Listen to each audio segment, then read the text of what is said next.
Swayam Prabha. Digital India. Educated India.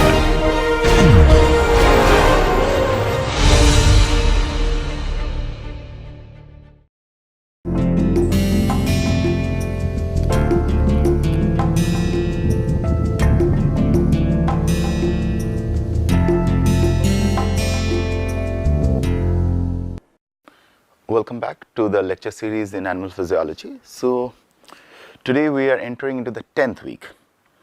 So this week we will concentrate on cardiovascular system. So as the part 1 of it, we will talk about the anatomy of the heart and how the heart beats, how you can study heart without getting into any kind of confusion, because this is the organ which performs two distinct functions.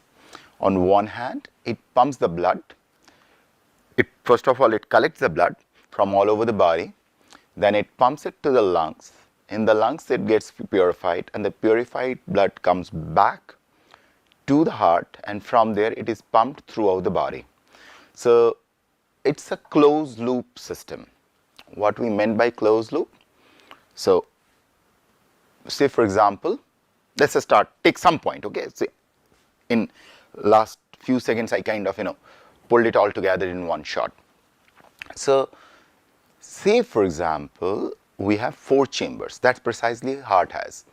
In human heart, okay? There are systems who have different kind of anomalies, different kind of variations to that. We are not taking those into account. Those are part of comparative physiology, which we are not dealing here. So we'll take the standard human heart, which consists of 4 chambers, okay? So how you can draw 4 chambers? First of all, so the way it will do, I will give you some of the PowerPoint presentation, but that is not really important. Important is your imagination. If you are not given anything, then too you should be able to visualize the whole image, how the heart looks like. So imagine there are 4 boxes placed like this, okay? So for example, you do a crisscross, there are 4 chambers you could see. One here, underneath there are 2 chambers, right?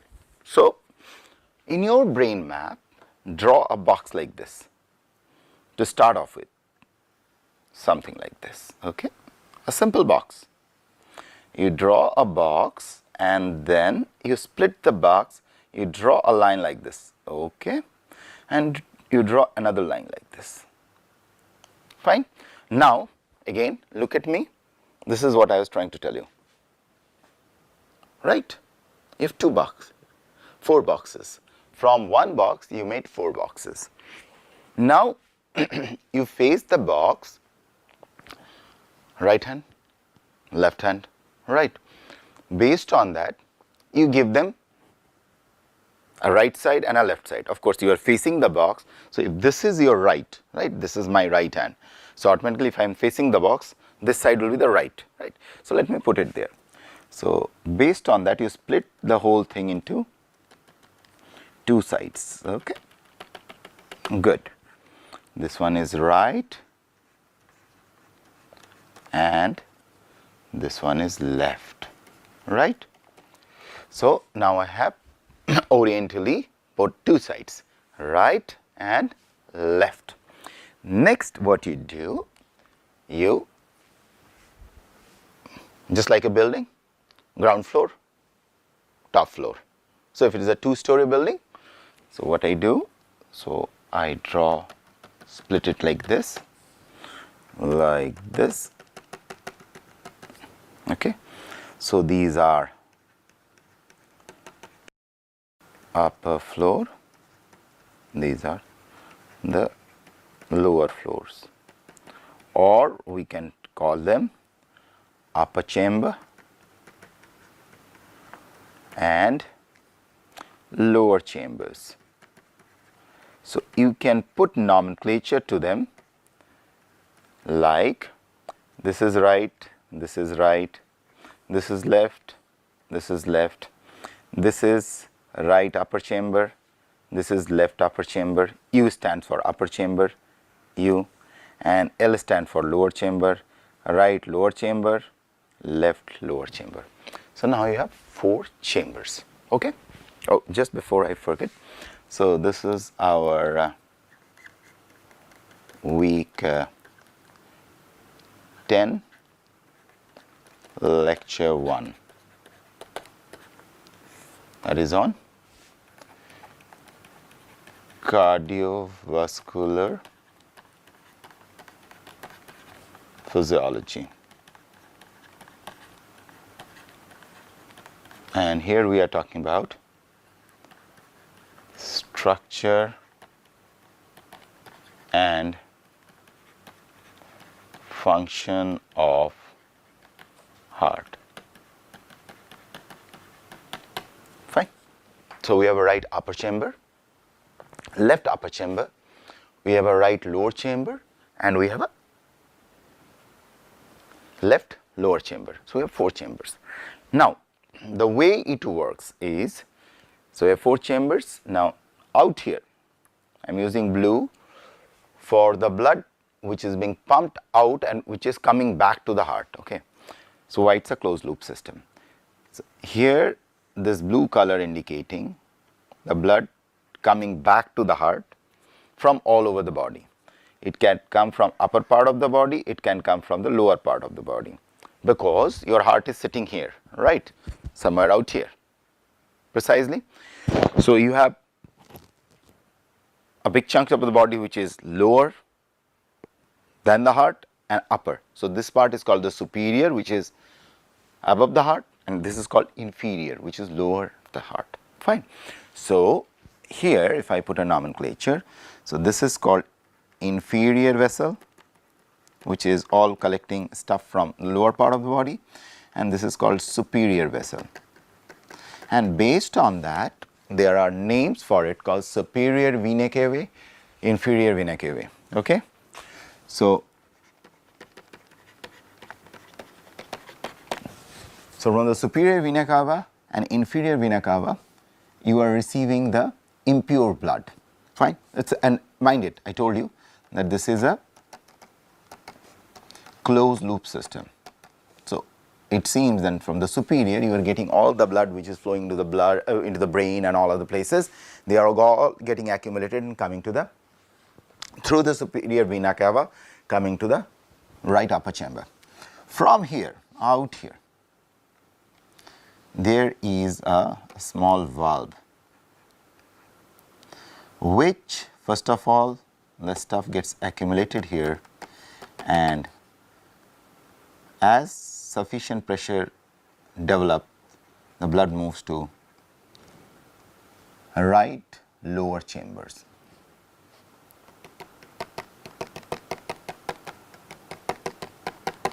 Okay.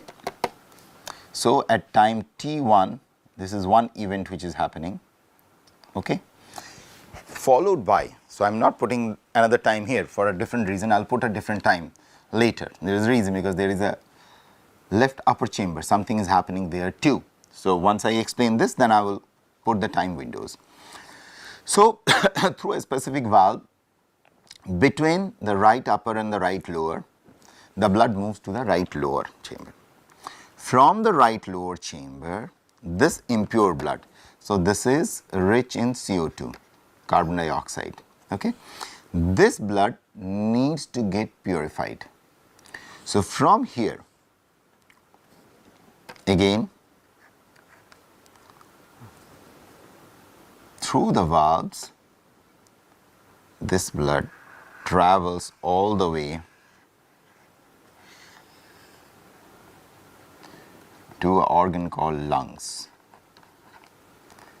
So this is plus CO2, right? In the lungs, what happens while you are inhaling and exhaling? While you are inhaling, you are taking with you a lot of oxygen, and while you are exhaling, means you are, this is exhale, you are throwing away the breath. That time, this CO2 is being thrown away. We will come later into that, how the lungs is doing it. Okay. So now this oxygen which is coming out here, it mixes with the blood and make the blood rich in oxygen. So here we are mentioning it O2, and this oxygenated blood comes to the lower upper chamber.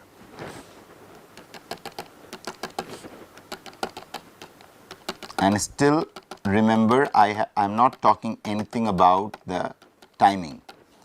There is a clock which is working here, and it will take me some time before I talk to you about the clock. There's a reason for it, because that's where comes the logic of the control mechanism of cardiovascular system. Now, from here, okay, so there is one more thing let me mention. This wall in a mature heart of human, there is no connectivity, unless otherwise there is some pathological reason.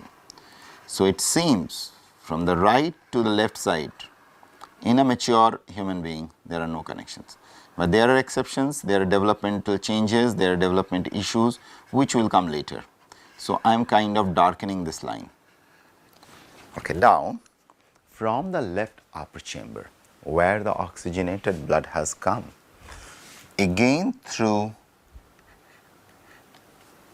certain valves, this oxygenated blood moves, this is all rich in oxygen, moves to the lower chamber, left lower chamber.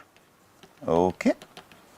Now at the left lower chamber, from the left lower chamber, blood is pumped out through a vessel called aorta to the rest of the body.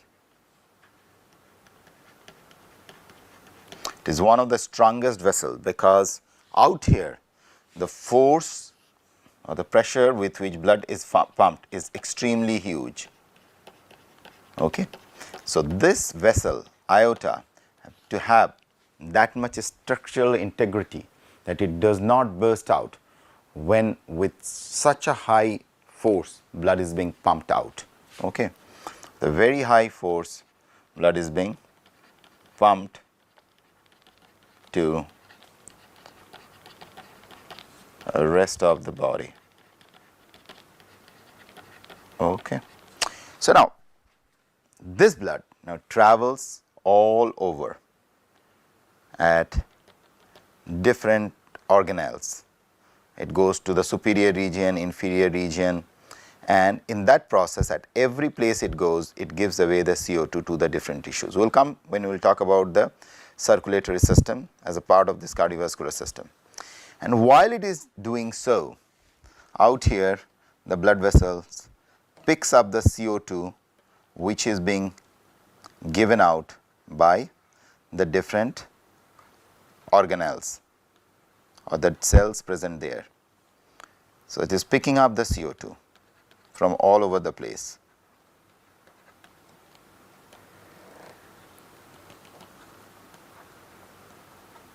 So this is becoming now oxygenated blood which came becoming now rich in CO2 because it has now allowed the oxygen to be given to the tissue for its metabolism while picking up the carbon dioxide, and now this whole closed system. Similarly, I'm not redrawing at the top because there is no space about it, something like this. Okay, just imagine this, make a replica of it on the superior side. So you see why it is a closed system. So out here from the right upper chamber, the blood moves to the right lower chamber. From here the blood moves to the lungs where it throws away the carbon dioxide, picks up the oxygen. The oxygenated blood comes to the left upper chamber. From the left upper chamber it moves to the left lower chamber. From the left lower chamber it is being pumped all over the body and at different destinations, superior, inferior, whichever places it goes, it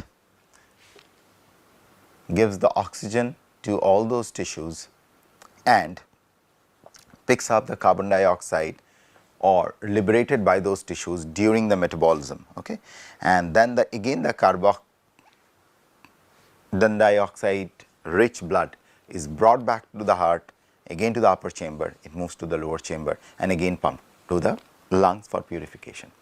So this whole process needs. So first of all, point 1, to realize it's a closed loop system. Point 1, it's extremely important. Point 2, it's a closed loop system. Point 2, it is a system which relies on pumping, force and pressure. So this system acts, it's like a pump. Then the system required specialized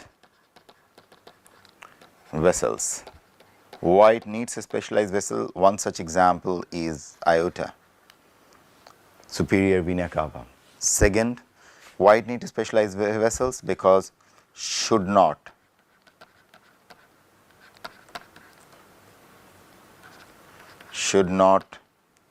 allows backflow of blood. How that is being maintained? Mind it, because this is a very closed loop system. If there is a backflow, we'll be in a big shit. Okay, so how this backflow of blood is being completely prevented here? What are those structural details? What are those precise genius of nature which ensures that there is no backflow of blood? And there are. Once we'll talk about the geometry of the blood vessels, you will realize how nature has done it so precisely. But I haven't said the most important point yet.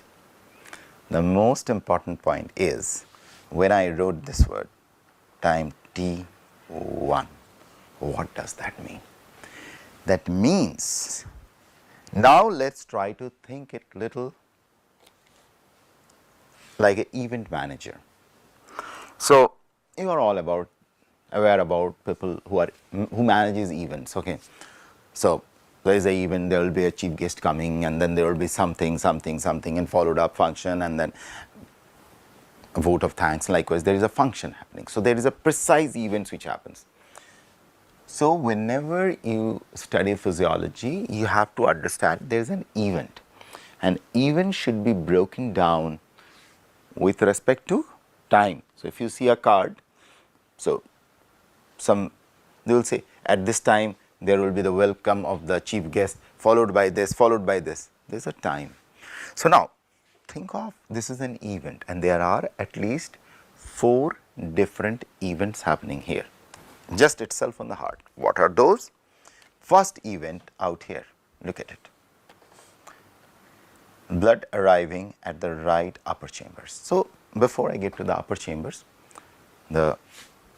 these upper chambers anatomically I'll call atrium, and these lower chambers are called ventricles. These are anatomical names of it. So left atrium, right atrium. Left atrium is the left upper chamber, right atrium is the right upper chamber.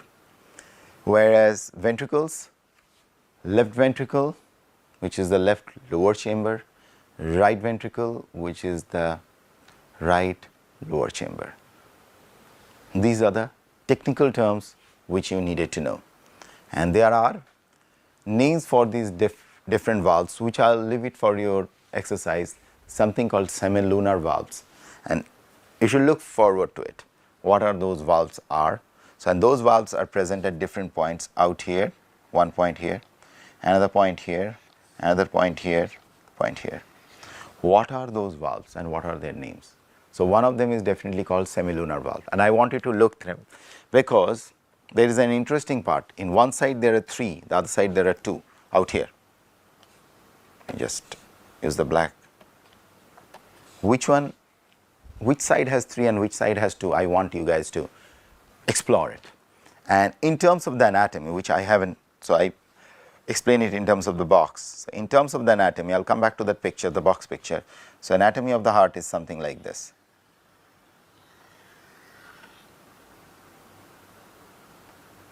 And this is precisely left and the right side, and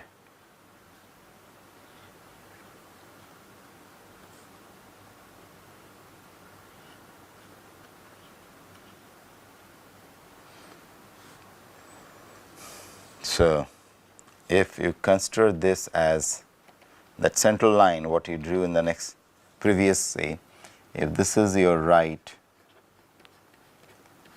this is your left,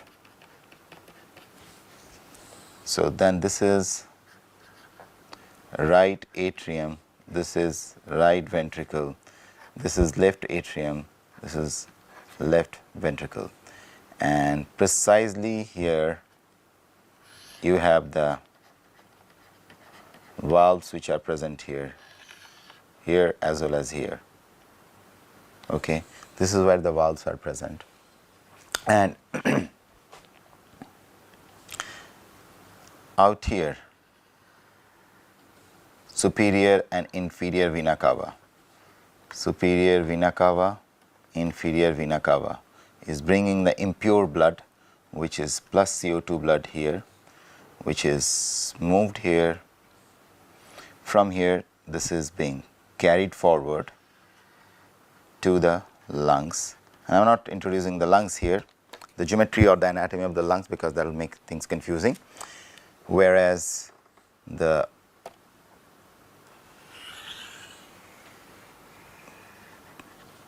plus oxygenated blood comes to the left atrium here, moves to the left ventricle, and from here is the aorta, which is carrying it all over the body, right? And this precisely what I was trying to draw is become so.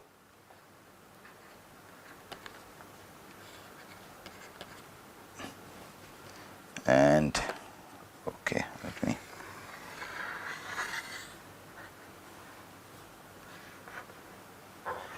okay, so this is how the connection goes, and all those vessels which are carrying oxygenated blood are called arteries, and all those vessels which are carrying deoxygenated blood are called veins, except there is one artery which carries deoxygenated blood. Okay, that is the artery which from here, this is called an artery. This is the only one artery which is carrying this plus CO2 blood to the lungs. This artery is precisely the only artery. And whereas there is only one vein which carries the oxygenated blood, that is the vein which is leaving the lungs. Okay. So there is one artery which carries deoxygenated blood, and there is one vein which carries oxygenated blood. Other than that, the whole nomenclature is fairly constant with its function. Fine. So we have introduced arteries, we have introduced veins, and in between there is something called capillaries, which is the real exchange zone. And we'll talk about this geometry later, not at this stage, but just to give you a flair and give you an idea about how this looks like. So these are the capillaries. Okay. So this is the capillary are the zones where all these exchanges are taking place. So I'll close in here. We'll carry over from here the real concept of time. Thank you.